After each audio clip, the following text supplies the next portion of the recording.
Comme d'habitude, on va passer à travers le ciel du mois. Vous connaissez la routine. J'ai aussi des copies en avant de la Station spatiale internationale, les passages. C'est dans le ciel du matin, mais il y en a beaucoup là, pour la semaine qui s'en vient.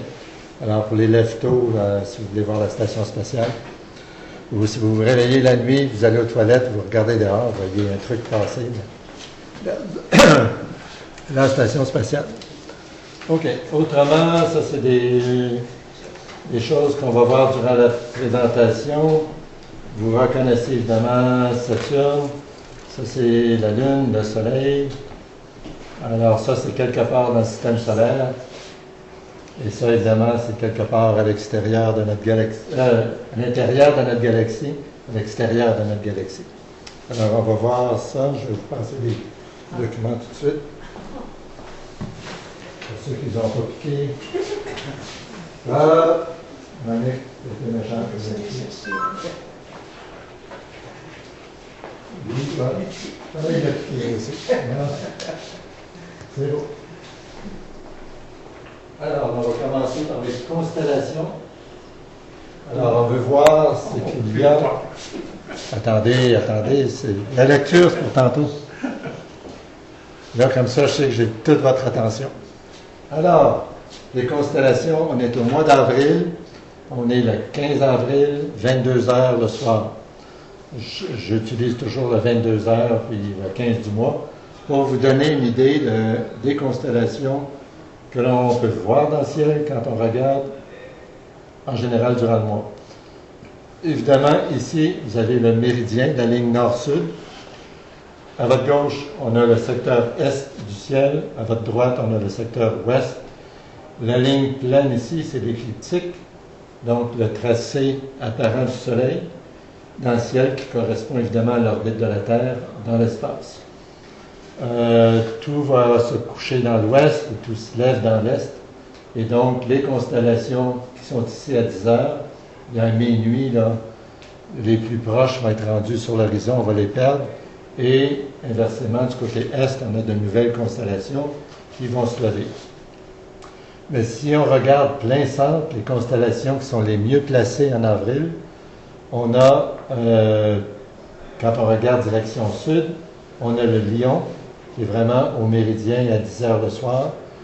On a, près du zénith, on a la Grande Ourse. Alors, très bien placé pour l'observation, avec l'étoile polaire ici. Du côté ouest, on a les constellations d'hiver qui s'apprêtent à se coucher. Alors, on a les Gémeaux qui sont ici, le Cocher avec Capella ici.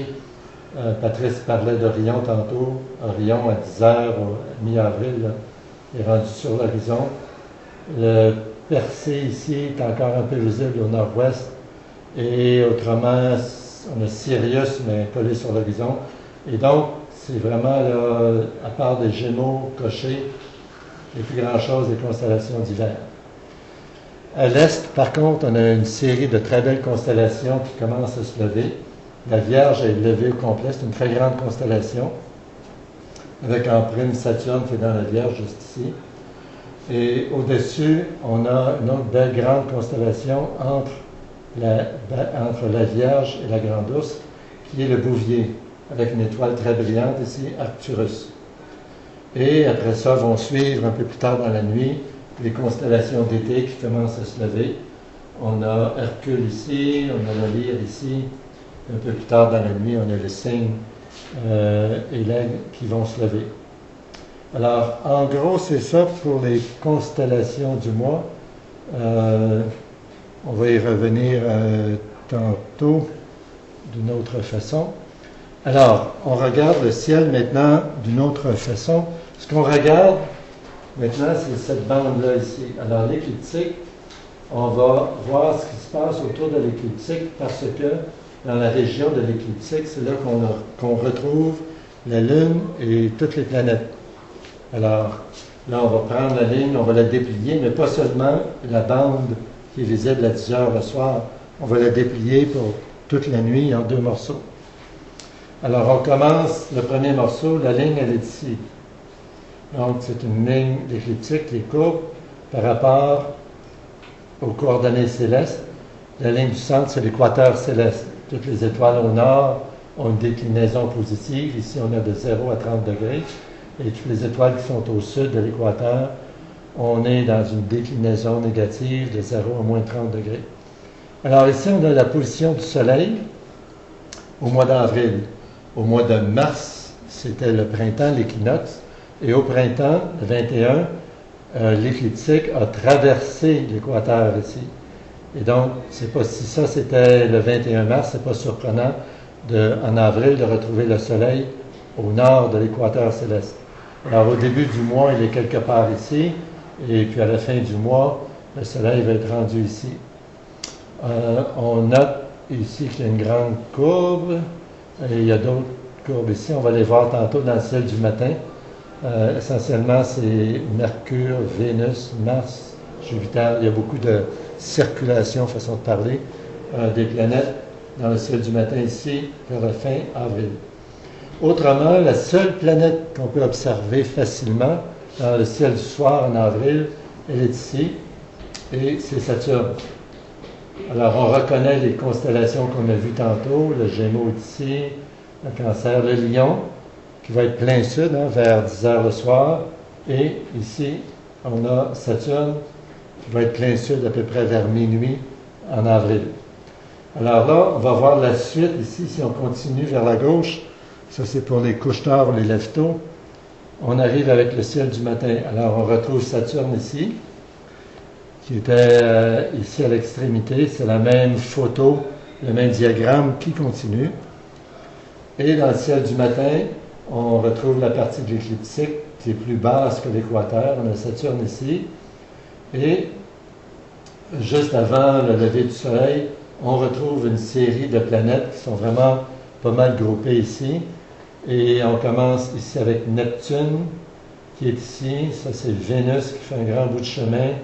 Le rond ici, c'est Jupiter. On a Mars qui est ici. Et un peu plus loin, collé sur le soleil, on a Uranus.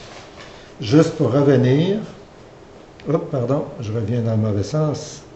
On regarde aussi la Lune. Alors, au début du mois, en fait, à partir du 4 à peu près, on a la Lune qui va être dans le ciel du soir. Alors, un petit croissant. Rendu au 9 avril, ça, c'est le soir où on va faire la soirée publique à l'île de la Visitation. Alors, le 9 au soir, la Lune va être haute dans le ciel, parce qu'elle va être à plus 20 degrés de déclinaison. Donc, haute dans le ciel, pas loin du premier quartier. Donc, elle devrait être très bien placée pour l'observation quand on va y aller. Elle va être un peu à l'ouest des Gémeaux qui est ici. Et après ça, grossir, on arrive à la pleine lune au milieu du mois. Et après, on regarde dans le ciel du matin. On a la pleine lune ici, elle poursuit. Et là, on regarde les dates. Tantôt, Patrice nous parlait d'aller à la Visitation. Non, c'était à la fin avril, 29-30. Alors, on va voir la lune ici, qui va être juste un tout petit croissant de lune dans le ciel du matin. Donc, ça va être très bien pour l'observation du ciel profond. La dernière chose que je vous fais remarquer, c'est regarder la Lune, parce que tantôt, j'avais parlé beaucoup de l'orbite de la Lune. Regardez la Lune ici, elle est en haut de l'écliptique, ici. Quelque part, ici, la Lune va croiser l'écliptique vers le sud. Donc, elle est en haut de l'écliptique, elle croise l'écliptique vers le sud. Ici, elle est en bas de l'écliptique. Et dans la deuxième moitié du mois, elle est en bas de l'écliptique. Elle va remonter, elle va croiser de nouveau l'écliptique et se retrouve ici, au-dessus de l'écliptique. Elle n'est jamais plus que 5 degrés au nord de l'écliptique ou au sud. Mais 2 fois par mois, l'orbite va croiser l'écliptique. Et les endroits où elle croise, on appelle ça les nœuds. Et comme ici, la Lune passe du sud de l'écliptique au nord de l'écliptique. Alors, là où elle croise, on appelle ça le nœud ascendant, parce qu'elle monte. Et ici, quand elle est en haut de l'écliptique et elle descend dessous, là où elle croise, on appelle ça le nœud descendant. On va y revenir, là, c'est un peu de mécanique céleste, mais c'est bon de comprendre pourquoi la Lune est tantôt en haut, tantôt en bas. OK. Alors, ça, c'est le ciel du... C'est beau. Alors là, on va aller voir notre ami le soleil. Et là, je vous fais un peu de lumière. C'est vrai que le livre, on a des intellectuels dans le groupe. Les dessins, ça ne suffit pas. Il va le voir. Alors, on est sur la première page. Et sur la première page, vous avez, je vais revenir à ça dans une seconde, vous avez position du soleil. Le soleil commence le mois, en fait, il passe les 2/3 du mois dans la constellation des Poissons, ensuite traverse dans la constellation des Béliers. Regardez la grandeur, on part de 32 minutes à 31 minutes 46. Donc, le soleil diminue son diamètre dans le ciel. Ça veut dire que la Terre s'éloigne du soleil. Les heures de lever et coucher, etc. Alors, juste pour regarder quelques petites photos. Le soleil, on est dans le cycle 24. Le soleil est très actif ces temps-ci. Souvenez-vous, le mois dernier, en février, il y avait eu les premières éruptions de classe X, les plus fortes. Et on a eu une autre le 9 mars, qu'on voit ici. Mais déjà ici, à la fin février, il y avait une éruption aussi de classe M3 qui était assez spectaculaire, celle du 9 mars évidemment. Alors ça, c'est vraiment intéressant. Il y a un filament qui s'est brisé, ou qui s'est effondré plutôt, ça fait une explosion. Ici, on voit le filament le 18 mars. Ici, on voit le résultat le 20 mars. Je vais éteindre la lumière pour que vous voyez bien les filaments. Alors, si on regarde la photo du 18, ici, regardez les flèches là. Le filament, il y a un grand morceau ici, il y a un autre morceau ici. Et ça, c'est comme du plasma chaud qui s'élève au-dessus de la surface et qui tout à coup va littéralement, ça fait comme un nœud, puis le filament va se défaire, puis il va tomber sur la surface. Quand il tombe sur la surface, ça fait une explosion, et ça, c'est toute l'explosion qu'on voit ici dans une grande boucle. Le filament, du 18 au 19, évidemment, le soleil tombe sur lui-même. Alors, ce qu'on voit ici était plus près du limbe ici. C'est là que l'explosion a eu lieu. Ça, c'est le soleil ce matin. Alors, pour vous dire qu'il y a beaucoup de taches solaires. En fait, depuis le début du cycle 24, c'est la première fois qu'on voit tant de taches solaires en même temps sur la surface du soleil. Et pour l'instant, évidemment, toutes les actions, les régions actives qui ne sont pas de la même force. Et la grosse région, là, c'est 11,76 ici. Alors, il y en a une autre ici, 77, 18, 79 est disparu déjà, 80, 81, 82 est disparu. Il y a 83 ici qui promet de grossir pas mal. Et j'ai une autre photo du soleil. Ah oui, alors là, on voyait la surface du soleil. Le 16 mars, il y a eu une grosse éjection de masse coronale. Ça, c'est l'anglais, coronal mass ejection, donc une éjection de masse coronale. Ça, c'est le soleil ici qui est caché, évidemment. Et ce qu'on voit, c'est la couronne solaire. Et on voit ici, suite à une éruption qu'il y a eu, comme on a vu sur la photo précédente, ce genre d'éruption-là ici. Hein? Quand il y a éruption comme ça, le plasma est éjecté dans l'espace et ça prend la forme d'une grosse bulle comme ça. Celle-ci était latérale et donc elle n'était pas dirigée vers la Terre. Donc elle s'est en allée ailleurs dans l'espace. Et quand ça se dirige vers la Terre, bien, des fois ça nous cause des petits problèmes. Ça, c'est juste une très belle photo prise le 26 mars. Alors ici, on a la région, cette région-là ici. Vous voyez, 76-78. Alors on la retrouve ici. La photo était il y a 3 jours, donc les taches étaient plus à gauche sur le soleil. Et ça, c'est la navette spatiale. Alors, c'est une très belle photo que 2 types ont pris de la navette spatiale qui passait devant le soleil de l'endroit où ils étaient, évidemment. La station spatiale. Pardon? La navette ou la station spatiale? Avec la station. J'ai pas compris. C'est la navette ou la station spatiale? C'est la station spatiale, c'est pas la navette. La navette est déjà de retour sur Terre. La dernière chose que je veux vous indiquer, parce que là je peux le faire, mais j'en ai déjà parlé, mais j'en reparle. Regardez ici toutes les actions, les régions actives, pardon, et notez qu'il y en a une série au sud ici, de l'équateur, et il y en a une série au nord de l'équateur, comme ça. Et plus le cycle solaire va avancer, plus les taches solaires, quand elles vont apparaître, plus elles vont se rapprocher de l'équateur. Et donc, au cours du cycle solaire, qui dure 11 ans, quand c'est au début du cycle, les taches solaires ont tendance à paraître plus près des pôles. En fait, elles ne sont pas là, mais ils paraissent à peu près ici, là. On est encore au début du cycle, ou ici. Et tranquillement, il va y en avoir de moins en moins ici, et il va y en avoir de plus en plus, un petit peu plus tassé sur le pôle. Alors, ça, c'est le Soleil. On va maintenant parler de la Lune.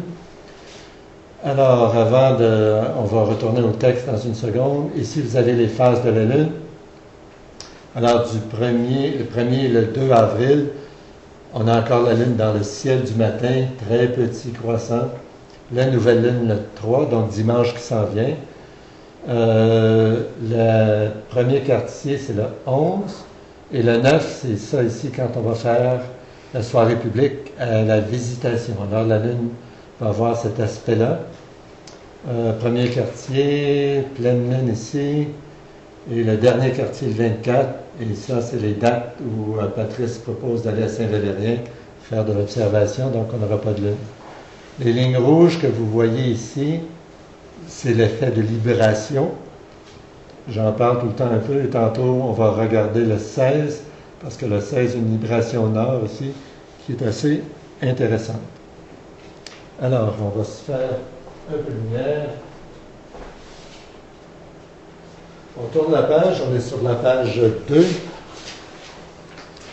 Et on va regarder ce qui se passe avec la Lune. Oui, Rachel. Du jour où la Lune croise l'elliptique, les 12 jours du mois où la Lune croise la ligne elliptique. Oui. Quels sont les jours? Quels sont quoi? Quels sont les jours? OK. Je pourrais vous les donner, je les ai dans ma valise là-bas. Je ne les sais pas par cœur. Ça n'a pas de signification précise à ce moment-ci, mais c'est une grande signification quand on a des éclipses. En fait, je vais reparler de la ligne des nœuds dans 10 minutes. Puis là, on va revenir, on va voir. En fait, même pas 10 minutes, dans 2 minutes, je vous parle de la ligne des nœuds. Parce que, quand on regarde en haut, le 2 avril, la Lune est à l'apogée. Donc, apogée, la Lune est au point le plus éloigné de son orbite. Donc, elle est un peu plus petite, un diamètre de 29 minutes, et elle est à 406 000 km de la Terre. Rappelez-vous, il y a à peu près 2 semaines ou 10 jours, il y a eu beaucoup d'excitation à cause de la super grosse Lune qu'on a eue. Et donc, la Lune était au périgée. C'était un périgée, c'était plus près. Alors, étant donné que ça a fait pas mal les manchettes, cette super Lune-là, j'ai pensé prendre le temps de parler un peu de l'orbite de la Lune, périgée, apogée, voir ça mange quoi en hiver, ces trucs-là. On va commencer par ça. Je vais fermer la lumière pour que vous voyez bien. Et puis, après, je vais rallumer et je vais faire des dessins probablement, comme je le fais d'habitude.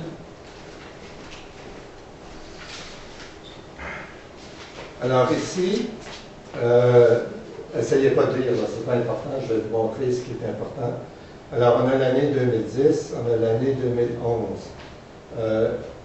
La ligne centrale ici, ça c'est la distance moyenne entre la Terre et la Lune. Et la distance moyenne, c'est 384 000 km. Et donc, en moyenne, la Lune est à 344 000 km de la Terre, mais quand elle se rapproche de la Terre, quand elle arrive au périgée de son orbite, comme ça, elle se rapproche de la Terre. Elle peut se rapprocher jusqu'à une distance minimale de 356 410 km. Alors, la Lune ne se rapproche jamais plus que 356 400 km de la Terre. À l'opposé, quand elle est à droite, ça c'est le périgée, ici c'est l'apogée, quand elle est plus loin de la Terre, elle ne dépasse pas le maximum de 406 740. Alors, la première chose qui saute aux yeux, c'est quand on regarde les périgées, on s'aperçoit que d'une lunaison à l'autre, quand la Lune revient, elle ne revient pas toujours à la même distance. Et donc, d'une lunaison à l'autre, la distance du périgée, comme ici, on voit que le périgée se rapproche de la Terre, le périgée s'éloigne de la Terre, le périgée se rapproche de la Terre, et ici s'éloigne. Ça ici, c'est celui du mois dernier. Alors, vous voyez que le mois dernier, la Lune était presque au maximum de son périgée, c'est-à-dire elle était presque au point le plus près qu'elle peut venir de la Terre. Et c'est pour ça que les gens disaient c'est excitant, on a une super grosse Lune. Et en fait, elle était seulement à 200 km de son point le plus rapproché qu'elle peut faire. Et à l'opposé, vous voyez que l'apogée, le point ici, s'éloigne de la Terre, se rapproche un peu de la Terre, s'éloigne de la Terre, mais les variations ici sont moins grandes. Il y a plus de variations du côté du périgée.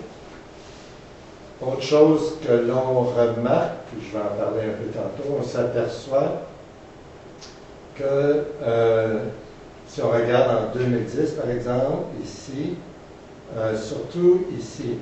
Alors ici, on avait des pleines lunes qui correspondaient avec le périgée. Et évidemment, l'apogée était à la nouvelle lune ici. Et rendu ici, c'est l'inverse. Les pleines lunes sont à l'apogée. Pardon, je l'ai à l'envers, excusez-moi. Ça, ce sont les nouvelles lunes. Alors, ici, on a des nouvelles lunes en 2010, des nouvelles lunes au périgée. Les pleines lunes étaient à l'apogée. 2011, ici, au début de l'année, on a les pleines lunes au périgée et on a les nouvelles lunes à l'apogée. Et le 19 mars, on est ici. C'est là où la super lune qu'on a eue, c'était la pleine lune qui était là. Remarquez que pleine lune, nouvelle lune n'arrive pas toujours à l'apogée ou au périgée non plus. On voit ici, on a une pleine lune, nouvelle lune. Et donc, il y a un décalage qui se fait, puis je vais l'expliquer un peu en partie tantôt. Et sur ce schéma-là, on a aussi l'indication de quand est-ce que la Lune est au nœud ascendant et nœud descendant. Alors, pour prendre plus près, ici on est en février. Alors ça, c'était la nouvelle Lune, le 3 février. Ici, la Lune était au nœud descendant. Pleine Lune au sud, 19 février. 18, ici, était au nœud ascendant. Nouvelle Lune ici, nœud descendant ici. Pleine Lune, nœud ascendant. La nouvelle Lune du 3 avril. Alors là, la Lune, on l'a vu tantôt, elle est au nord de l'écliptique parce qu'ici, elle est traversée du nord au sud. Alors ici, elle est au nord de l'écliptique. Jusqu'ici, on va traverser au sud. Elle va rester au sud jusqu'ici. Et on voit que les nœuds aussi se déplacent. Des fois, sont au centre de l'orbite et des fois, les nœuds vont se rapprocher. On voit ici où les nœuds vont se rapprocher soit des extrémités du périgée ou de l'apogée. Mais ce qui est plus important, c'est qu'à l'occasion, la pleine lune ou la nouvelle lune vont avoir lieu tout près d'un nœud. Comme ici, on voit que c'est proche. Ici, c'est proche. Et c'est seulement quand la Lune est près d'un nœud ascendant ou descendant qu'on peut avoir des éclipses du Soleil ou de la Lune. OK. Alors, quelques petits dessins juste pour finir la question de l'apogée des... Pas vraiment des dessins, mais... On a vu tantôt que la Lune était tantôt en dessous ou au-dessus, et donc la Lune est à un angle par rapport à l'écliptique. Et quand vous regardez dans des livres d'astronomie, il n'y a pas deux livres qui donnent exactement le même angle. Et il y a une raison pour ça, parce que l'angle, en fait, varie.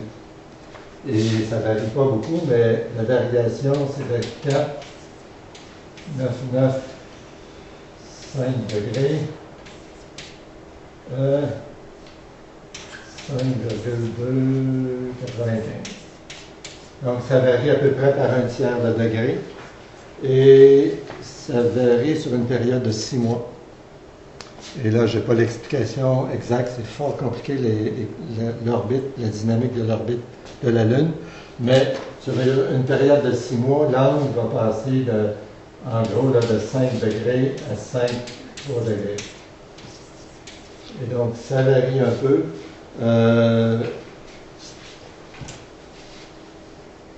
Autre chose que je vais montrer. Alors, on a vu, on sait, quand on pense à l'orbite de la Lune, on différencie d'habitude entre l'orbite sidérale et l'orbite synodique.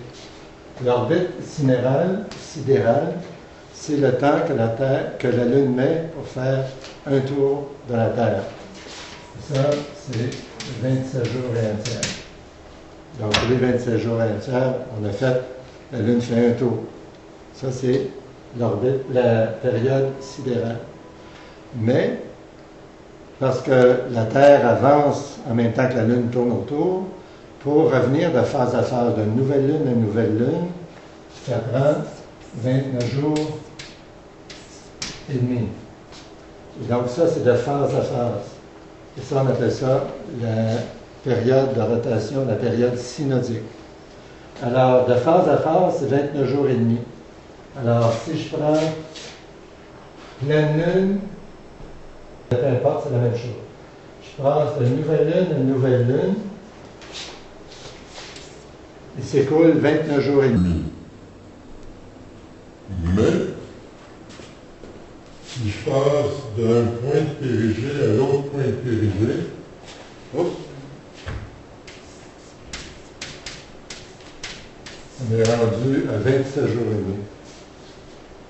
Alors, d'un périgée à l'autre, il s'écoule 27 jours et demi. Un peu plus long qu'une orbite totale de la Lune autour de la Terre. 2 jours de moins que la rotation synodique de phase à phase. Et donc, ça explique pourquoi, parce qu'il y a un décalage de 2 jours, ça explique pourquoi, alors qu'ici j'ai des nouvelles lunes qui sont essentiellement en même temps que le périgée, ici ça commence à décaler. Parce que les périgées arrivent plus vite que la période de phase à phase. Oui? Ce cycle-là, ça se répète chaque 8 mois? C'est pas si simple que ça encore. Pardon? Ce n'est pas si simple. Alors ça, juste pour vous dire, je vais revenir à ça. Cette période-là, on n'utilise pas le terme souvent, mais un terme technique, on appelle ça la révolution anomalistique. Alors, à cause de ces effets-là, on a les pleines lunes, comme on a ici, qui sont au périgée. Alors, on a des situations, on a la pleine lune au périgée, la nouvelle lune à l'apogée, et tranquillement, ça va migrer, ça va se croiser, et ça change aux 6 mois et demi. Alors, comme maintenant, en mars ici, on avait, ici en mars, mars ici, on avait la pleine lune au périgée, et dans 6 mois et demi d'ici, on va être comme ici. On va avoir la nouvelle lune au périgée. Parce qu'entre-temps, ça va se croiser. Pour revenir un peu à ta question, c'est jamais la même date, parce qu'on voit déjà que les cycles n'ont pas les mêmes durées. Et ce qui complique un peu la chose, c'est que si on prend la Terre et on prend la Lune qui va tourner autour de la Terre, si la Lune suivait la ligne de l'écliptique, elle suivrait dans le plan du tableau. Hein? Mais en fait, la Lune ne suit pas dans le plan de l'écliptique et on va tracer une ligne comme ça. Et donc, la moitié, imaginez qu'ici, c'est la partie de l'orbite qui est en haut de l'écliptique. Ça, c'est la partie de l'orbite qui est en bas.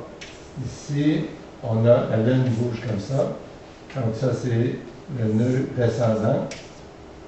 Et rendu ici, la Lune va ressortir du tableau, va remonter au-dessus de l'écliptique.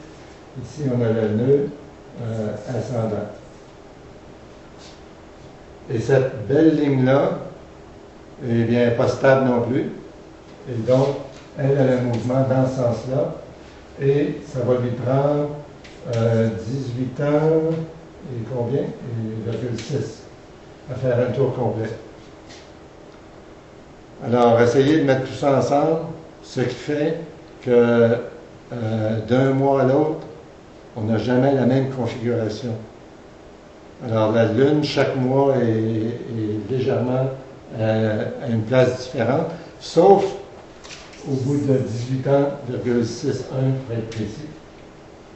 Alors là, les astres redeviennent alignés, et donc c'est la période pour les éclipses. On arrive à 18 ans. Je n'ai pas répondu à toutes vos questions, mais ce n'était pas le but de notre présentation, c'était pour vous en apprendre un peu sur l'apogée périgée, le fait que c'était pas stable, ça varie beaucoup, et ça explique pourquoi on n'a pas toujours les mêmes configurations dans le ciel.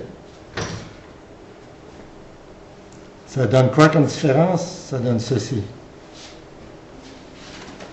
Alors, vous voyez, à gauche, la Lune, qui est à son apogée à peu près le plus extrême, et à droite, vous voyez la Lune, qui est à son périgée un peu plus extrême. Et ça, évidemment, à l'œil nu, on ne voit pas vraiment la différence.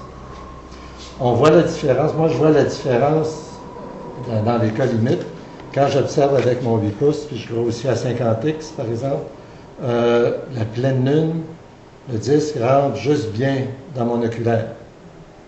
Et je peux voir des légères différences entre une lune à l'apogée qui rentre un peu mieux dans l'oculaire et la lune au périgée qui rentre dans l'oculaire, mais est un petit peu plus serrée sur les bords. Mais c'est pas une grosse différence. Ça, on le voit juste en grossissant avec un quart. Autrement, on ne le voit pas. Alors ici, à gauche, on a 29,9 minutes d'acte.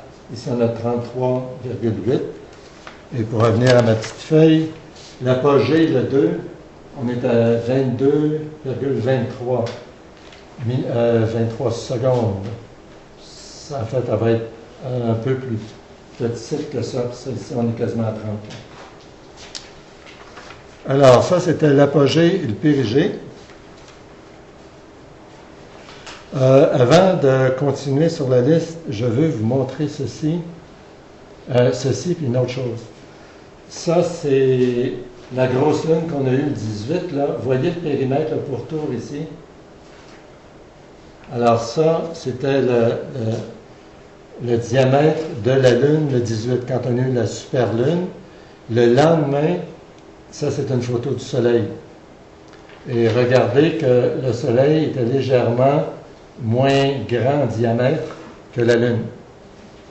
Alors, si ça avait été les conditions pour une éclipse totale du soleil, on aurait eu vraiment une grosse éclipse du soleil parce que la lune aurait vraiment bien couvert tout le soleil.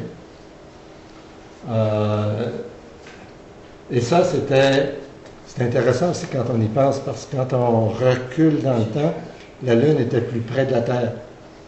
Quand la Lune était plus près de la Terre, elle était plus grosse, et il y avait plus souvent des belles conditions pour des éclipses. La Lune s'éloigne tranquillement de la Terre. Et nos ancêtres, dans des millions d'années, vont avoir une Lune qui va être légèrement plus petite, et ils n'auront plus d'éclipse totale du Soleil. Profitez-en. La dernière photo au sujet de la Lune. Ah, c'est pas celle-là que je voulais montrer. Je vais la montrer à la fin. OK. Je n'ai pas perdu l'autre, je vais y revenir. Si on continue, donc, nouvelle Lune, le 3. Le 4, possibilité d'observer une jeune Lune, de 33 heures. Alors, j'ai mis la photo juste pour vous montrer ce à quoi ressemblait une jeune lune. C'est vraiment un très très fin croissant de lune. Et on trouve ça évidemment pas longtemps après le coucher du soleil, puisque la lune est jeune, elle est proche du soleil. Mais par rapport à l'horizon, la lune a l'air toujours associée, ça fait comme un sourire dans le soleil, dans le ciel. Alors, près de l'horizon, vous regardez, vous allez trouver la lune qui ressemble un peu à ça, comme ça. Qui fait juste comme un beau petit sourire. Alors, c'est assez amusant. 33 heures, c'est facile. Souhaitons-nous un beau ciel clair le 4 avril. Sortez dans un parc où l'horizon ouest est dégagé. Vous allez voir une jeune lune. Occultation, le 6, je vais revenir aux occultations. Le 10, alors là, il y a un beau rapprochement avec une étoile des Gémeaux. Ça va donner à peu près ça. Et donc, le 10, on est le lendemain de la soirée publique. Alors, la soirée publique, la Lune va être quelque part ici à droite. Et le lendemain soir, la Lune va passer juste au sud ici d'une belle étoile. Ça, c'est la constellation des Gémeaux, le pied ici. Et l'étoile qu'on appelle Propus. Pour ceux qui connaissent les objets Messier, on a Messier 35 juste ici, pas loin. Donc la Lune ne sera pas loin de Messier 35. Mais un beau rapprochement. Et le même soir, alors c'est s'il y a une occultation à observer en avril, c'est celle du 10 avril. La Lune va occulter une belle étoile qui s'appelle Mecbuda. C'est l'étoile Zeta dans les Gémeaux, de magnitude 3,7. Ça se passe le soir, là, vous avez les heures. Alors on voit ici le début de l'occultation, et la Lune se déplace d'ouest en est, donc vers la gauche, et l'étoile va ressortir du côté droit. Alors ça devrait être très joli à voir, si vous n'avez jamais observé. Vous pouvez même voir ça aux jumelles, mais c'est mieux au télescope. Le 11, premier quartier, d'autres occultations, on va passer. Un beau rapprochement, le 13, avec Acubens, qui est l'étoile juste ici. On est dans le cancer, c'est alpha du cancer. Et il y a un autre objet Messier tout près, pour ceux qui ont déjà observé Messier 67, bel amas ouvert, c'est assez concentré. Et donc la Lune va être tout près, mais c'est ça qui va être joli. Sortez vos jumelles encore. Si vous ne faites pas beaucoup d'observations, vous êtes mal placé, c'est quelque chose de simple que vous pouvez faire. Suivez la Lune aux jumelles. Vous allez voir que la Lune, de soir en soir, se déplace par rapport aux étoiles du fond. Vous allez à l'occasion voir des beaux rapprochements. Sortez un atlas ou un cherche-étoile et tentez d'identifier les étoiles. Et comme ça, vous allez apprendre votre ciel assez rapidement. Alors, on continue. Libération Nord, j'en ai parlé tantôt. Alors, au milieu du mois, on est proche de la pleine Lune, mais quand même, le pôle nord de la Lune va être penché vers la Terre. Et donc, ça va être plus facile d'observer les cratères en haut ici. Ça, c'est le centre du disque lunaire. Mais quand on va le voir, le centre, c'est l'inverse, pardon. Non, ça, c'est bien le centre, pardon. Et le centre de l'image qu'on va voir, le 16, va être ici. Et donc, l'équateur est penché par en bas. Ça nous permet de voir le pôle nord un peu mieux. Le reste, je vais le passer. Là, on a la pleine lune, le périgée. On a parlé du périgée. D'autres occultations, d'autres rapprochements, etc. Et on a une deuxième apogée. Regardez le 29. Alors, rappelez-vous, tantôt, j'ai dit la période anomalistique, 27 jours et demi, par rapport à la révolution synodique de 29 jours et demi. Alors, 29 jours et demi, regardez, on a apogée le 2, et 27 jours plus tard, on a encore l'apogée. Alors, les apogées, les périgées, ça se répète aux 27 jours et demi. Et donc, c'est assez fréquent. Quand on a apogée ou périgée au début du mois, on va la retrouver une deuxième fois dans le même mois. Et ce dont je vous parlais, la dernière photo de la Lune, que je veux vous montrer, c'est ceci, parce que c'est un très bel outil qui est nouveau, c'est vraiment fantastique. Je vais vous donner le lien dans une seconde. Vous savez qu'il y a la sonde américaine depuis plusieurs années qui s'appelle Lunar Reconnaissance Orbiter, LRO, a cartographié la Lune sous toutes ses coutures à très haute définition. Et de nos jours, c'est vraiment les images de LRO qui nous donnent tout ce qu'on veut voir sur la Lune. On voit ici une série de photos de la Lune. En fait, ce sont des mosaïques qui sont toutes décalées de 60 degrés. Et donc, à gauche, ça, c'est la vue qu'on voit de la Terre.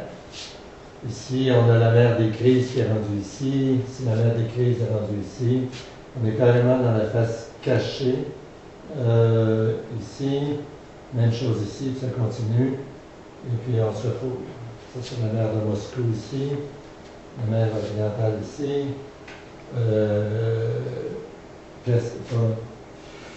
J'ai un blanc de mémoire. Mais vous voyez, on fait tout le tour de la Lune et sur le même site, on a aussi des vues des deux pôles. Et le problème, quand on observe la Lune de la Terre, quand on observe les cratères ici, ça va bien, on les voit de face. Hein? Et donc, un cratère qui est rond, comme quand on observe Copernic, on le voit relativement rond. On prend le même cratère qui est sur le limbe ici, et au lieu de le voir rond, on le voit comme ça. Et donc, on n'a pas une très belle vue des cratères qui sont sur le limbe. Mais avec ces photos-là, ce qui est sur le limbe ici finit par être au centre d'une des photos, et donc on peut voir vraiment ces vraies dimensions. Et quand vous allez sur le site que je vous donne, en bas de chacune de ces, vous cliquez sur la photo, la Lune sort, et c'est le même système que sur Google Maps, alors, ou sur Google Earth. Alors, vous avez une de ces photos-là qui sort, et en bas, vous avez une petite échelle avec un curseur. Vous déplacez le curseur de gauche à droite, et plus vous déplacez le curseur, plus vous rentrez dans la Lune.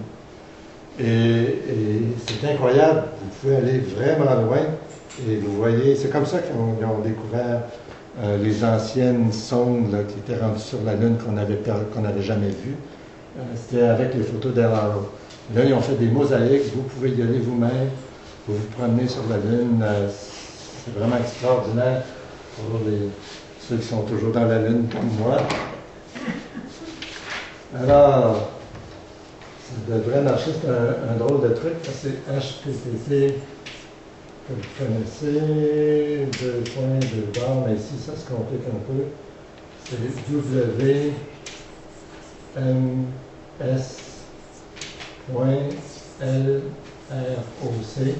qui est LRO.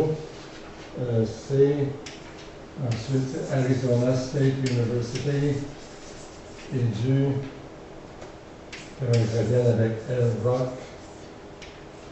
un trait en dessous, puis Bronze. Et mettez ça parmi vos favoris, et puis le restant de vos jours, vous allez vous promener sur la Lune. On tourne la page. On va parler des planètes maintenant. La première planète, c'est la planète Mercure, qui est encore visible. Je l'ai vue encore hier soir, mais là, c'est vraiment la dernière semaine, là, parce qu'on va la perdre. Alors, vous voyez à droite, c'est dans là, on va la perdre parce que le 9, elle va être en conjonction inférieure. Ça veut dire quoi? Ça veut dire ceci. Je ferme la lumière une seconde, on va revenir à ça. Ne craignez rien.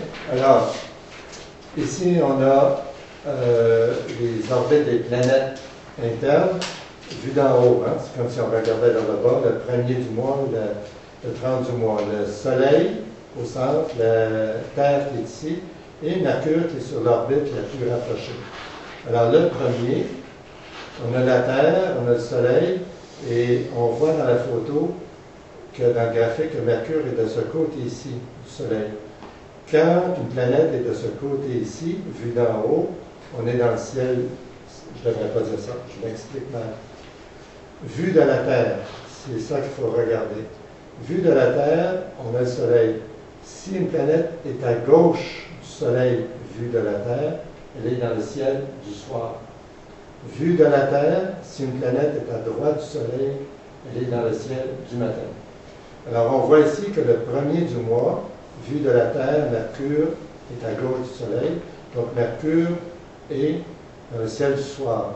Mais à la fin du mois, le Soleil, Terre, Mercure, vu de la Terre, Mercure est à droite, elle est dans le ciel du matin. Et entre les deux, évidemment, elle va passer directement quelque part entre le Soleil et la Terre. Et quand elle passe vis-à-vis, on dit qu'elle est en conjonction inférieure. Quand elle est en ligne, mais de l'autre côté du Soleil, on dit qu'elle est en conjonction supérieure. Et donc, le 9 du mois, c'est ce que vous allez voir, Mercure va, 9 avril, donc, on va avoir une ligne droite, Soleil, Mercure, Terre, et à partir de ce moment-là, Mercure va être dans le ciel du matin. Au début, le 10, 11, là, chercher la porte, et vers la fin du mois, l'ange va s'ouvrir et Mercure va être visible dans le ciel du matin. Son déplacement dans le ciel, Mercure est dans la constellation des Poissons. Au début du mois, Mercure est en mouvement rétrograde. Ça veut dire qu'elle se dirige vers l'ouest, va être stationnaire ici. Excusez-moi, je suis complètement dans le vrai. Le 1er avril, on est ici. Mercure est, ça c'est l'écliptique. Mercure est au nord de l'écliptique. C'est pour ça qu'on voyait si bien Mercure présentement. C'était parce qu'elle était au nord de l'écliptique. Et donc, elle plonge vers le 9, vers ici. Elle va être en conjonction avec le Soleil. Passe dans le ciel du matin, se déplace toujours vers l'ouest, en mouvement rétrograde. Vers la fin du mois, va être stationnaire et va reprendre son mouvement vers l'est. Et en gros, c'est ce que vous avez dans la colonne de droite. Le 9, conjonction inférieure, stationnaire le 22. Elle a filé le 29, le point le plus rapproché, le plus éloigné de son orbite. Et remarquez que le 19, elle va être tout près de la planète Mars dans le ciel du matin, mais ça ne sera pas vraiment observable. 1, c'est trop près du Soleil, puis 2, c'est collé sur l'horizon. Mais ça va vraiment être là. Un petit mot au sujet de Mercure. Il s'est passé une grosse chose au mois de mars, c'est l'arrivée de la sonde Messenger. Alors, la sonde Messenger qui est arrivée à Mercure, j'en parle depuis longtemps. En fait, ça fait 6 ans que je vous parle de Messenger. Vous êtes très patient. Il y a 6 ans et demi, Messenger a quitté la Terre en direction de Mercure. Et il y a 2 semaines, 10 jours, non, il y a 2 semaines, non, même pas, on est 28, il y a 10 jours, 29 et 11 jours. La sonde Messenger s'est satellisée autour de Mercure. Et donc, pour la première fois dans l'histoire, il y a une sonde qui tourne autour de Mercure. Ça a pris 6 ans et demi pour se rendre, pas pour se rendre à Mercure, mais pour arriver à Mercure avec une vitesse telle qu'elle permettait la mise en orbite autour de Mercure. Ceux qui étaient ici la semaine dernière, rappelez-vous ce que Damien nous a raconté. Parce que Damien a parlé un peu de Messenger, parce que Damien a dit, quand on a envoyé Messenger vers Mercure, en fait, on envoie une sonde ou une fusée vers le Soleil. Et quand on envoie quelque chose vers le Soleil, eh bien, la chose a tendance à augmenter de vitesse.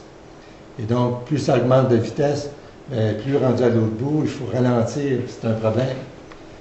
Et comment est-ce qu'on ralentit? On se sert de la gravité des planètes pour dévier les orbites et ralentir tranquillement la sonde. Et donc, quand on a envoyé Messenger la première fois, alors on l'a envoyé juste une fois, mais on regarde ça rapidement. Ça s'est passé comment? Alors, ça bouge hein, sur 6 ans et demi, alors c'est pas réel ce que je fais, mais vous allez comprendre. Alors, il y a 6 ans et demi, Messenger décolle. Et Messenger va faire une orbite complète, revenu à la Terre, et on l'a fait passer près de la Terre pour faire dévier, donc il y a eu l'attraction de la Terre, ça fait dévier son orbite, ça le ralentit. En ralentissant, son orbite est devenue plus petite. Alors, on a ralenti, L'orbite étant plus petite, hop, elle est passée proche de Vénus. Vénus l'a encore attirée parce que Vénus, c'est pas mal plus gros. Mais en fait, c'était pas tout à fait comme ça, parce que c'est venu proche de Vénus, elle a ralenti, elle a fermé un peu plus, elle a fait un survol de la Terre, 2 survols de Vénus. Alors, deuxième, ça a ralenti encore, ça réduit l'orbite. Et là, ça a fait 3 survols de Mercure. Chaque fois pour ralentir la sonde Messenger. Et tout ça, ça a pris 6 ans et demi. Et chaque fois, surtout les 3 derniers survols de Mercure, évidemment, on a pris beaucoup de photos, on a appris toutes sortes de choses sur Mercure. Et là, finalement, elle était suffisamment ralentie qu'il y a 10 jours, elle est entrée en orbite autour de Mercure. Et donc, c'est vraiment une première. Donc, le 18, elle était en orbite. Elle fait un tour de son orbite en 12 heures. C'est une orbite polaire. Et donc, 2 fois par jour, en 24 heures, 2 fois par jour terrestre, Messenger va faire 2 boucles autour de Mercure. Et au point le plus proche, ici, elle est à 200 km de la surface. Ici, elle est à 15 000 km. Donc, une orbite très elliptique. Il y a 8 instruments scientifiques à bord. On va faire toutes sortes de recherches.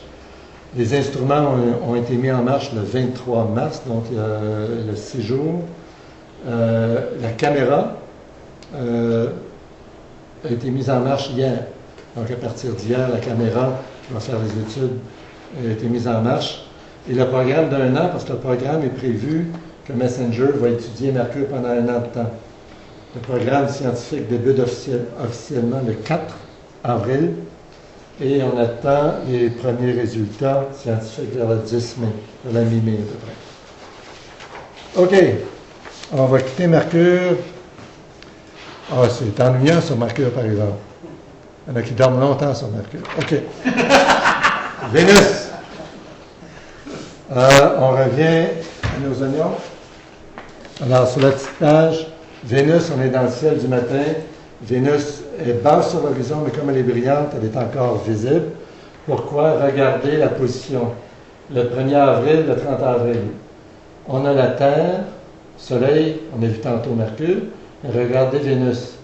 Donc, vue de la Terre, elle est à droite du Soleil, on est dans le ciel du matin. L'angle est encore très ouvert ici. Et donc, Mercure est visible. À la fin du mois, l'angle commence à se resserrer, mais on a Vénus est encore visible sur le ciel du matin.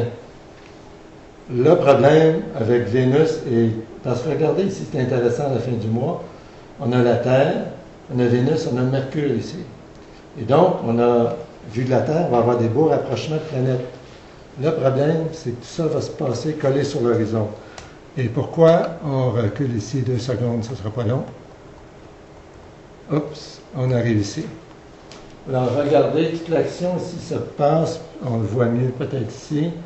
On est ici à droite du Soleil, là, puis dans le ciel du matin. On voit que tout ça se passe, on est bas dans le ciel par rapport au Soleil. Et donc, le Soleil fait un angle, l'écliptique, et tout ça est comme juste en dessous de l'écliptique. Alors, tout ça se passe au ras des pâquerettes, comme on dit. Hein? Alors, c'est malheureux, mais il n'y aura pas grand-chose à voir le matin, sauf Vénus, comme ça, qu'on va pouvoir observer. Alors, Vénus, à droite, vous avez plusieurs rapprochements qui, en principe, sont intéressants, mais il n'y aura pas grand-chose à observer. Il y a un rapprochement avec Uranus, aussi, le 22. Un rapprochement avec un astéroïde. Encore là, ce ne sera pas fameux pour l'observation. On passe à la planète Mars. Alors, Mars, on regarde le 1er et le 30. Mars était en conjonction le mois dernier. Et donc, elle est passée dans le ciel du matin. Au début du mois, Soleil, Terre, Mars. L'angle est à peu près nul. Mars est collé sur le Soleil, très bas sur l'horizon. Ça s'améliore un peu à la fin du mois, mais pas énormément. Ça commence à s'améliorer un peu. Durant le mois, on voit sa trajectoire. On est dans la constellation des Poissons. Mais regardez, durant le mois, on passe des Poissons à la Baleine, puis on revient dans les Poissons. Et là, il faut observer la carte. Ça passe juste dans un petit coin de la constellation de la Baleine. Alors ici, on est dans les Poissons. Remarquez la pointillée ici, la ligne pointillée ici. À gauche, en bas, ici, on est dans la constellation de la Baleine. En haut, tout ça, c'est les Poissons. Alors, Mars commence dans les Poissons et on va juste accrocher le bout ici de la constellation de la Baleine. Alors, on est dans les Poissons, on traverse un petit peu dans la Baleine et hop, on revient dans les Poissons. Fait des croisements, la passe proche de certaines étoiles. Et c'est noté ici. La chose intéressante, et peut-être ça va être observable, remarquez que le 30 du mois, donc vers la fin du mois, quand on va commencer à avoir un angle assez ouvert, on va commencer à voir Mars, le 30 du mois, elle va être à 32 minutes ouest de Jupiter. 32 minutes, c'est à peu près un demi-degré, à peu près le diamètre de la Lune. Et Jupiter va être plus brillante, et elle va commencer à la voir plus facilement. Et si vous réussissez à trouver Jupiter à la fin du mois, le 30, aux jumelles, vous allez trouver Mars. Quelques mots sur Mars, c'était ça l'objet mystère de tantôt. Juste pour vous parler brièvement de cette photo-là.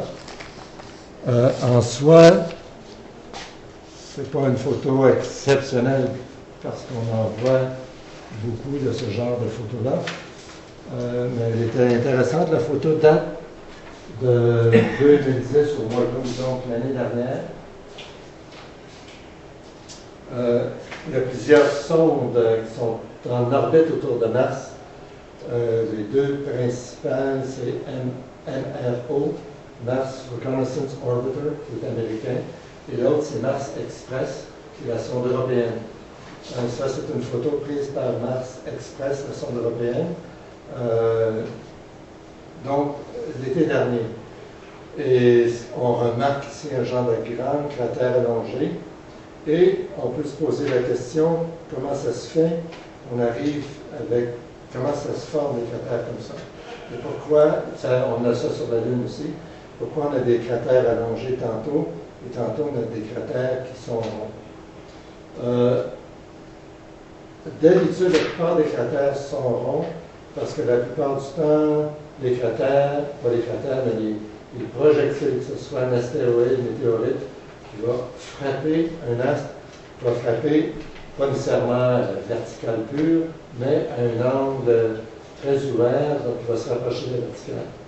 Et dans ces cas-là, quand le projectile va frapper la surface, le projectile a le temps de s'enfouir dans le sol avant que l'onde de choc explose et qu'il envoie l'éjecteur tout autour. Et quand on a ça, on a des cratères qui sont relativement ronds. Il arrive occasionnellement qu'un projectile va arriver presque à une tangente avec la surface d'une planète ou de la Lune. Et quand c'est une tangente, alors là, l'angle est très fermé. Et le bolide va s'allonger comme ça. Et on le sait de plusieurs façons. D'abord par la forme qui est allongée, mais aussi quand on a un impact comme ça, avec un angle fermé, l'éjecta a une forme très particulière, c'est la forme un peu d'un papillon. Si vous remarquez ici, vous voyez tout de l'éjecta ici, d'un côté, et vous en voyez un autre ici. Et donc ça fait comme un papillon avec des ailes de chaque côté. Et aux deux extrémités, vous avez ce qu'on appelle les zones d'exclusion, où il n'y a pas d'éjecteur. Quand on a des cratères qui sont plus à la verticale, l'éjecteur est littéralement tout autour. Mais la forme papillon comme ça, c'est typique de ça. Des photos comme ça nous apprend aussi sur la géologie de la place, parce qu'on s'aperçoit par exemple que des cratères ici, qui sont par-dessus l'éjecteur de ce côté ici, Alors, on sait que ces cratères-là sont plus jeunes nécessairement que les qui arrivent après l'éjecta. Donc, quand on étudie comme ça les photos, ça nous permet d'en apprendre sur l'histoire géologique d'un truc. Alors, c'était juste pour vous dire ça, pour vous dire que les photos, c'est comme ça que les scientifiques en apprennent aussi. C'est en étudiant les photos. Évidemment, on étudie beaucoup ce qui se passe sur la Lune. On continue. Cérès, on va passer ça, pas observable. Ben, c'est observable dans le ciel du matin. Jupiter.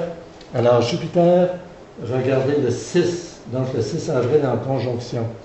Jupiter, présentement, est de l'autre côté du système solaire. Il y a à peu près 10 jours, on voyait encore Jupiter dans le ciel du soir. On l'a vu quand Mercure et Jupiter étaient très près l'un de l'autre. Hein? Mais là, Jupiter, le 6 avril, va être en conjonction. Donc, on va voir la Terre, le Soleil, Jupiter en ligne droite. Ça veut dire qu'à partir après, Jupiter va être dans le ciel du matin. Et comme je l'ai dit pour Mars, à la fin d'avril, Jupiter va être suffisamment loin du Soleil. On va commencer à voir Jupiter et on va pouvoir observer le rapprochement de Jupiter et de la planète Mars. Autrement, Jupiter va être difficile jusqu'à la fin. Vous voyez son mouvement, début du mois, fin du mois. On est encore dans les poissons. On est au seuil de l'écliptique. Mars n'est pas loin, mais tout ça est très bas sur l'horizon. La planète à observer depuis plusieurs mois, et encore d'autant plus au mois d'avril, c'est Saturne. Pourquoi? Pardon. Regardez, le 3, Saturne est en opposition. Alors, opposition, c'est littéralement l'opposé d'une conjonction.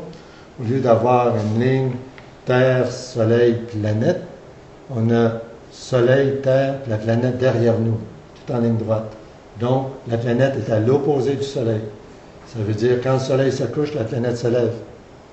Quand le Soleil se lève, la planète se couche. Et donc, à l'opposition, la planète est visible toute la nuit. Alors, littéralement, le 3 avril, à partir du coucher du Soleil, vous pouvez commencer à observer Saturne.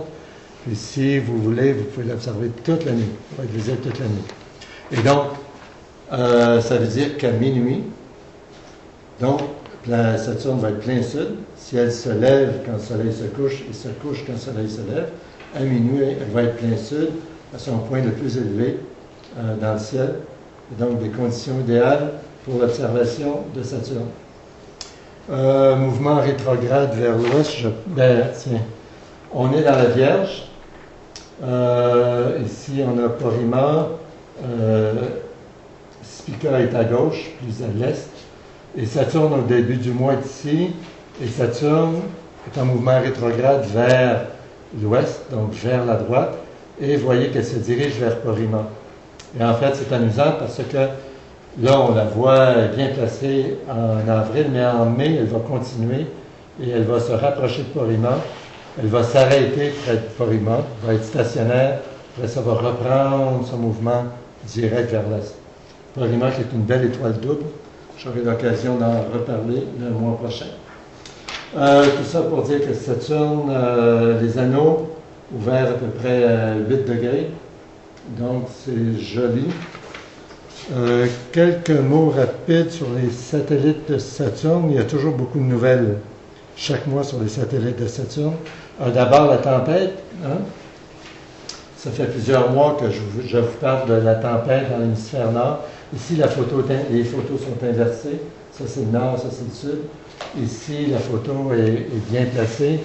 Ça, c'est le côté nord. Et on voit que la tempête, qui était juste comme des points au début, s'est étirée. Puis maintenant, ça forme une nouvelle bande blanchâtre dans l'hémisphère nord. Ça a été pris il n'y a vraiment pas longtemps, le 11 mars 2029. Donc, c'est une photo récente. Vous voyez un peu l'ouverture des anneaux, ce que ça donne quand on observe Saturne. Alors, c'est toujours là. Quelques nouvelles brèves qu'on a annoncées au cours du mois de mars au sujet de Titan. On a observé des changements à la surface de Titan dans la zone équatoriale ici. Et on a tenté de comprendre ce qui se passait. Et la meilleure explication qu'on a pour l'instant, c'est que les changements à la surface du satellite sont dus à des orages et des pluies de méthane. Donc, c'est du méthane liquide qui est en état gazeux dans l'atmosphère de Titan, mais qui tombe sur le satellite sous forme de pluie, qui va former des rivières, des lacs de méthane liquide sur la surface. Et ce qu'on a annoncé un peu comme résultat scientifique ce mois-ci, c'est que ça fait 1 an et demi que le printemps a débuté dans l'hémisphère nord de Titan. Et donc, il ne faut pas oublier que Titan, on est à la distance de Saturne. Ça leur prend 30 ans, 29 ans et des mois à faire le tour du Soleil. Alors, les 4 saisons là, durent à peu près 6 ans. Donc, une saison, c'est assez long. Le printemps dans l'hémisphère nord a débuté il y a à peu près 1 an et demi. Donc, il y a plus de réchauffement du Soleil dans l'hémisphère nord. C'est quand même très loin, mais ça a un impact. Donc, ça a un impact sur l'atmosphère. Ça occasionne des pluies plus abondantes. Les pluies tombent et ça occasionne des changements sur la surface qu'on peut observer avec la sonde Cassini. Alors là, tout ça indique que la météo sur Titan a subi les impacts des changements saisonniers, un peu comme sur la Terre.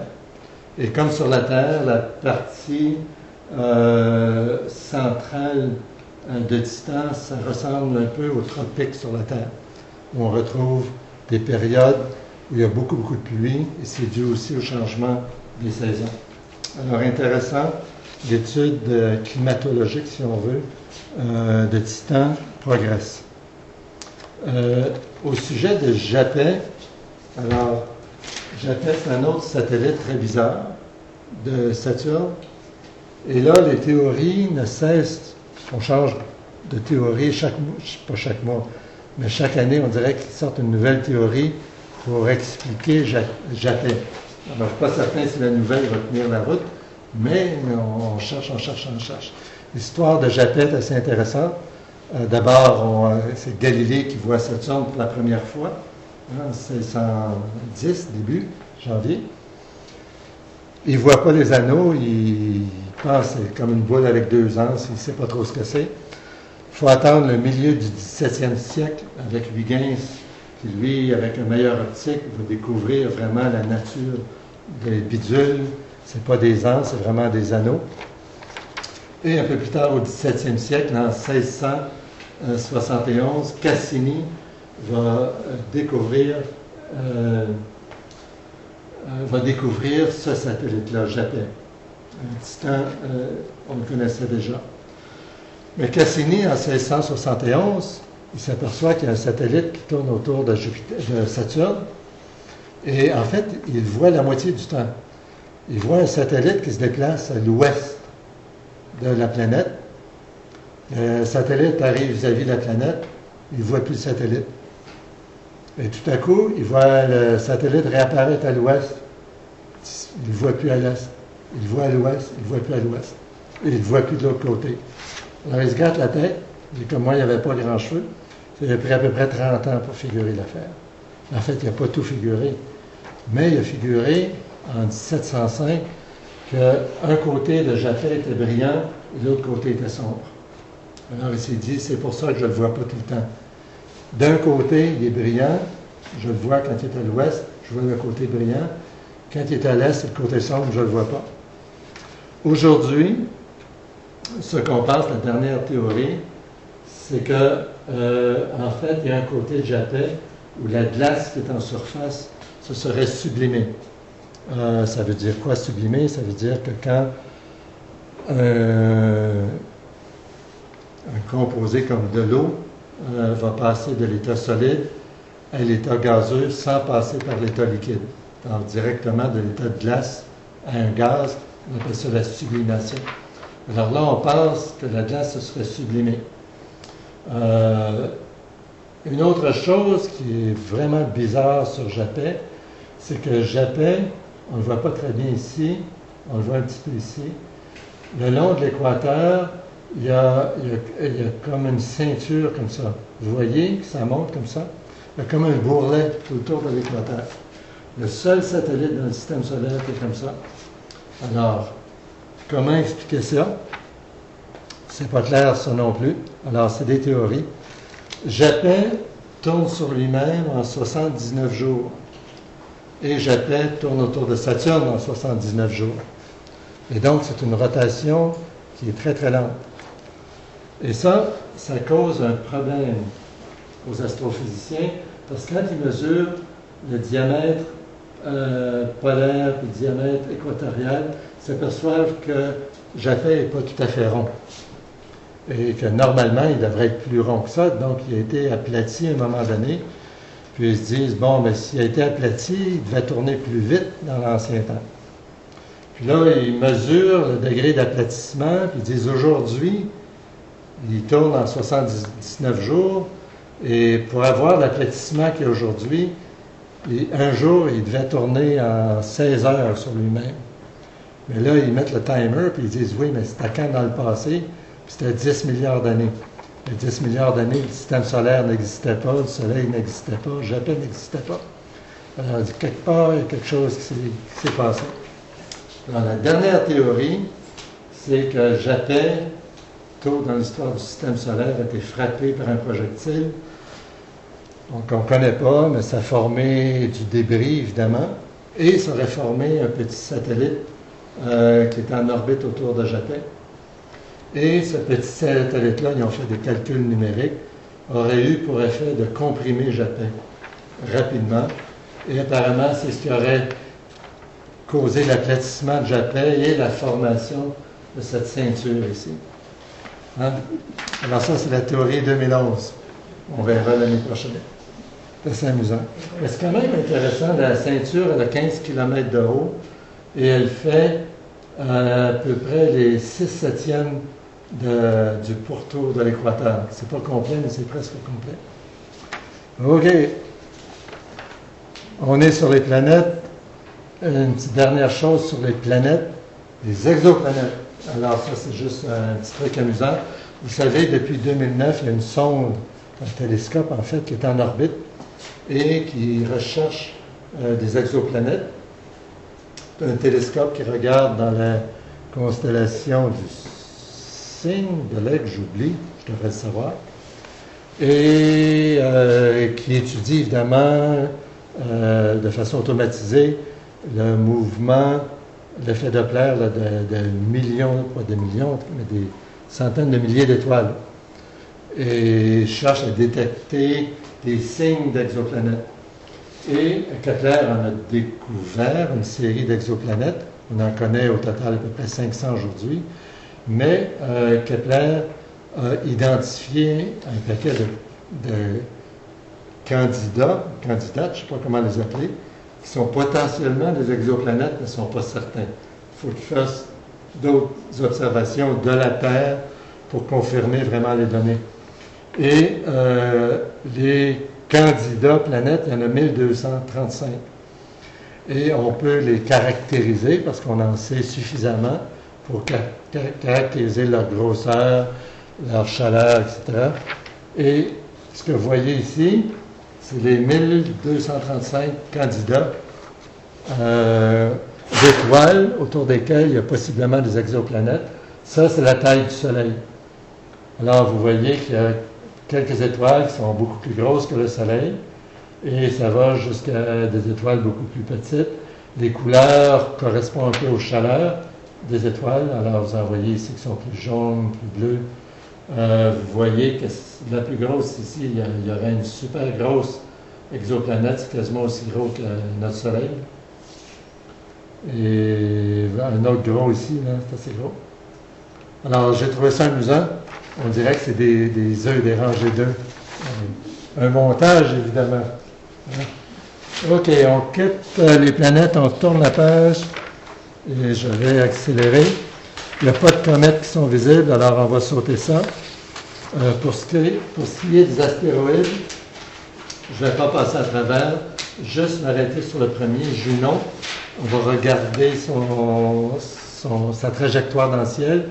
Mais pourquoi je l'ai mis surtout, c'est parce que le 2, donc dans quelques jours, Junon va être très près d'un autre astéroïde à 49 minutes.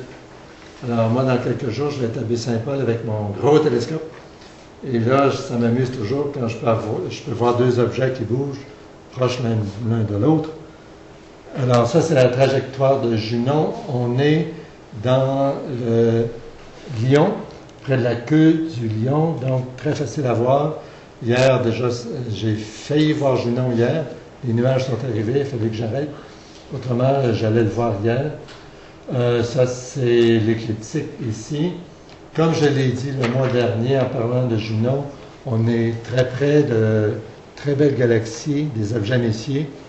Et donc, si vous allez à Saint-Valérien, par exemple, vous allez pouvoir voir à la fin du mois, à la fin avril, Junon va être ici vers la fin avril. Et regardez ici, on a Messier 65, 66, NGC 36, 28 en haut. Ici, Messier 95, 96, Messier 105. Alors, si vous allez à Saint-Valérien, profitez-en pour voir les objets Messier ici, ils vont être très bien placés. Et si vous êtes dans le coin, profitez-en pour jeter un petit coup d'œil à Junon. Le rapprochement des deux astéroïdes, en fait, ça ne vous intéressera pas beaucoup, mais Junon est ici, l'autre astéroïde doit être ici. Alors là, je pose la question, le 2 avril, c'est quoi la belle étoile ici qui est juste un peu à l'est? Et on regarde au début du mois, la belle étoile un peu à l'est, c'est Sigma. Hein? On la voit ici, Sigma. Junon va être ici. Et dans le petit schéma ici, on a Sigma ici, Junon. Et l'autre, Jueva, va être juste ici. Alors, on va passer ça. Occultation par les astéroïdes, il y en a un vers la fin du mois, mais ça c'est pour les mordus. La page suivante, c'est pour vous, c'est la trajectoire. Ça, il faut voir ça à pause jumelle, ça vous prend un télescope. On est à magnitude 9-10, là. C'est à voir au télescope. La page suivante, les étoiles filantes. Alors, ça fait longtemps qu'on n'a pas eu dessin d'étoiles filantes, de pluie d'étoiles filantes. Alors, il y a les lyrides au mois d'avril. Oups. Un dernier petit mot, excusez-moi. Juste un petit mot sur un astéroïde très rapidement. On a annoncé une découverte au mois de mars. Ça concerne Cléopatra. Cléopatra, donc, c'est le 216e astéroïde qu'on a découvert. On le connaît depuis longtemps. Il a été découvert en 1880, donc il y a 130 ans. Assez gros. Ça, la photo ici est surexposée à gauche, mais la photo de gauche nous permet de voir ici la découverte, c'est qu'on a découvert deux petits objets qui sont en orbite autour de Cléopatra.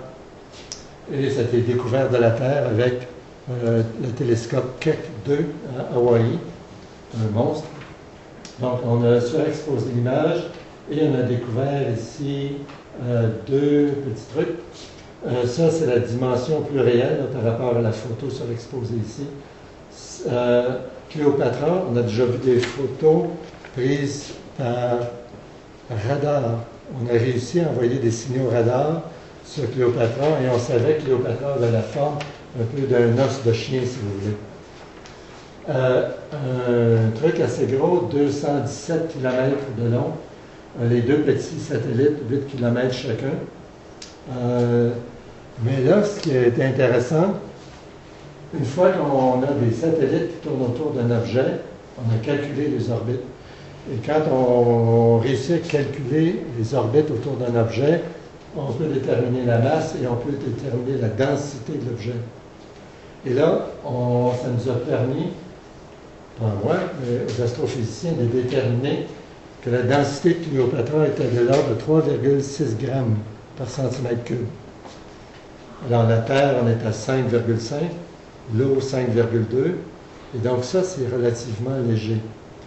Et on s'attend normalement à ce qu'un objet de cette grosseur-là soit fait de trucs assez solides, du métal, du fer, de la roche, quelque chose de solide, mais avec une densité de 3,6.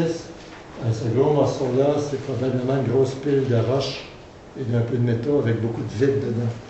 Et on pense que de 30 à 50% de l'objet est vide, en fait. Il y a des poches de vide à l'intérieur. Alors, ça a été assemblé, probablement suite à des collisions, mais c'est un peu surprenant pour un objet de cette grosseur-là. Alors, on en apprend. Je reviens aux lyrides. Alors, les lyrides, le maximum le 22 avril et autour de minuit. Alors là, j'ai mis le ciel autour de minuit.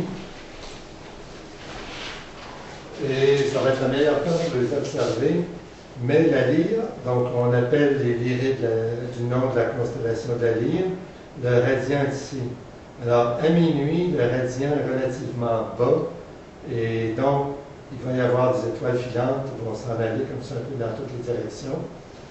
Un THZ de 18, donc c'est pas beaucoup, c'est pas une grosse pluie d'étoiles filantes, il y en a un peu. Et les conditions ne sont pas très bonnes parce que plus tard dans la nuit, la Terre tourne, donc ça va partir de l'est, ça va monter dans le ciel. Mais plus tard dans la nuit, quand le radiant va être plus haut, la Lune va apparaître dans le ciel. Et on a une assez grosse Lune. Et donc, ce ne sera pas une très bonne année pour les lyrides, mais ça a lieu au mois d'avril, le 22. On a une lune de 19 jours, donc on est juste passé la pleine lune. Ça ne sera pas fameux. Alors, le meilleur temps, c'est juste autour de minuit, avant le lever de la lune, du côté est. Je ne sais pas si je vais être à Baie-Saint-Paul, mais moi, je suis bien placé pour ça du côté est. Je pourrais avoir quelques lyrides. Alors, la dernière page, et là, c'est un changement par rapport à ce que je faisais dans celle du mois. Avant, je faisais la constellation du mois. Je vous présentais une constellation, puis il y avait toutes sortes de trucs à voir, au télescope surtout. Là, étant donné qu'à partir du mois prochain, on va commencer à faire le ciel du mois à la visitation, et on va faire de l'observation après, je vais vous donner, le mois prochain à la visitation, j'aurai des cartes, je vais vous donner des objets qu'on va pouvoir voir à la visitation avec nos télescopes. Alors, au lieu d'être juste une constellation, c'est des objets qui vont être un peu partout dans le ciel du mois. Et j'ai pris les constellations essentiellement de deux sources. Le premier groupe, c'est des groupes qui sont tirés du programme Explorons l'univers, qui est un petit programme d'observation de l'ASTRAC pour les débutants en astronomie. C'est des trucs qu'on peut faire aux jumelles. Et certains trucs à l'œil nu, mais beaucoup aux jumelles. Et donc, comme Patrice l'a dit tantôt, amenez vos télescopes si vous en avez. Sinon, amenez des jumelles et normalement, vous allez pouvoir observer les objets qui sont dans la première liste ici. Puis au télescope, on va essayer de les trouver aussi. Et la deuxième partie, je me limite à des objets messiers. Je ne vais pas dans le catalogue NGC. Des objets messiers qui sont assez brillants pour être vus relativement facilement de Montréal. Et donc, je vais faire la même chose pour le mois de mai, donc fin avril, et on pourra se servir de ça pour faire notre programme d'observation. Ce qui ne vous empêche pas de faire d'autres choses, de vous observer ce que vous voulez, mais en groupe, on peut s'amuser à dire on va tenter de faire ça. Et je vous montre quelques photos rapides, puis on va arrêter. Hop, M40, ça c'est la liste pour ce mois-ci. Messier 44, un gros amas ouvert dans le Cancer. Melotte 11, alors ça c'est intéressant. Juste à l'est, au nord-est du Lion, il y a une petite constellation qui s'appelle la Chevelure de Bérénice. 3 étoiles seulement qui portent des noms du catalogue de Bayer, Alpha, Beta, Gamma. Et autour de Gamma, d'abord ici c'est plein de constellations, là. Pas de constellations, de galaxies, beaucoup d'objets du ciel profond, Messier 64 ici, Messier 85, Messier 100, c'est plein. Mais autour d'ici, il y a une association d'étoiles, donc un amas ouvert mais très, très, très élargi. Donc on voit ici l'étoile numéro 9, 14, 16, 12, 13, 21, 7, 8, On les voit ici, c'est des étoiles brillantes. Et certaines de celles-là, à l'intérieur d'un Melotte 11, il y a des étoiles doubles, comme 17, puis ici 16, 17, là, c'est des étoiles doubles qu'on voit aux jumelles, 32, 33, etc. Et juste aux jumelles, comme il y a beaucoup d'étoiles assez brillantes, c'est un beau coin du ciel à observer. Et ça c'est aux jumelles. Alors, gardez la liste pour le mois prochain, ça vous fera 2 listes, puis on pourra tenter de voir ça. Autrement, Messier 5, alors ça se voit aux jumelles facilement, c'est très brillant ça, dans le serpent, facilement au télescope. Messier 67, plus difficile aux jumelles, on est dans le Cancer, mais un bel amas ouvert dans le Cancer au télescope. Messier 81, alors ça c'est Messier 81, 82 dans la Grande Ourse. 81 beaucoup plus brillant que 82. Et de Montréal, là, on fait 81, là, vous allez voir une tâche. 82, très difficile, mais 81, ça se fait. On va l'essayer en tout cas, puis on va avoir la Grande Ourse au zénith. Les conditions vont être bonnes. Messier 53, qui est ici. Alors, là, excusez-moi, depuis un bout de temps, je suis dans la 2e liste des objets messiers. En fait, à partir de 67, ça c'est encore aux jumelles faciles, puis très brillant au télescope. À partir d'ici, on est vraiment au télescope, là. C'est la 2e liste des objets messiers. 67, 81, 53 en haut, et 104 le sombrero dans la Vierge. Pas dans la Vierge, dans le Corbeau, mais c'est vraiment limite avec la Vierge. Messier 3 dans les chiens de chasse, tout près du Bouvier. Tout ça pour vous dire que le mois prochain, là-bas, je vais vous parler plus longuement. Je vais faire plus rapide en haut, mais du programme Explorons l'univers. Parce que je veux vous amener à faire l'exercice de faire ce petit programme-là. Et en parallèle, de commencer tranquillement de faire votre programme Messier et éventuellement de voir tous les objets Messier en allant à Saint-Valérien. Et pour ça, il faut que les gens veuillent le faire, puis on n'aura pas de tordre de bras. Mais si vous voulez faire de l'astronomie, puis tranquillement observer un peu plus, on va commencer du facile à un peu plus compliqué. Et si ça vous tente, je vais vous demander comme de vous inscrire officiellement, mais ça peut vous prendre 1 an, 2 ans, 3 ans à faire ça. C'est pas une course, mais une fois qu'on s'embarque dans un programme, ça nous stimule un peu, ça nous donne le goût d'avancer.